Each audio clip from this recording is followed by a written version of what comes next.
இன்னைக்கு மதிய சாப்பாட்டுக்கு பார்த்தீங்கன்னா, ரைஸ் சுத்தமா காலி ஆயிடுச்சு. கேரளா ரைஸ் இருந்துச்சு. சரி அத வச்சு இன்னைக்கு கேரளா ரெசிபியாவே ஃபுல்லா செஞ்சிடலாம் அப்படின்ட்டு பிளான் பண்ணிட்டு, கேரளா ரைஸ எடுத்து கொஞ்ச நேரத்துக்கு முன்னாடியே ஊற வச்சாச்சு. ஒரு 2 மணி நேரமாச்சும் ஊறணும் அது. அப்பதான் கொஞ்சம் நல்லா வெந்து கொஞ்சம் குழைவா இருக்கும். இல்லைன்னா ரொம்ப வெர வெரையா இருக்கும். அது சாப்பிடவே முடியாது.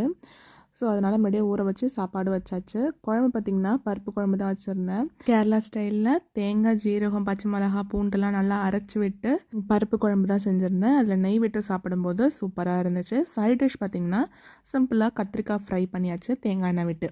மளிகை பொருள்லாம் பார்த்திங்கன்னா முக்கியமான ஐட்டம்ஸ்லாம் கொஞ்சம் கொஞ்சம் காலி ஆகிடுச்சு. ஸோ அதெல்லாம் கண்டிப்பாக வாங்கி தான் ஆகணும். நான் பொங்கலுக்கு ஊருக்கு போயிட்டு வந்து மளிகை ஜாமான் வாங்கலான்ட்டு பிளான் பண்ணியிருந்தேன். அது வேலைக்கே ஆகாது போல். சரி இப்போதைக்கு தேவையான முக்கியமான ஐட்டம்ஸ் மட்டும் கொஞ்சம் கொஞ்சம் இப்போ வாங்கிக்கலாம் அப்படின்ட்டு கிளம்பிட்டேன். போயிட்டு தேவையான ஐட்டம்ஸ் மட்டும் கொஞ்சம் கொஞ்சம் வாங்கிட்டு அப்படியே காய்கறியும் கொஞ்சம் வாங்கிட்டு வந்தாச்சு. இன்னைக்கு இப்படி தான் போணுச்சு. நாளைக்கு இன்னொரு சூப்பரான வீடியோவில் பார்க்கலாம். பாய்.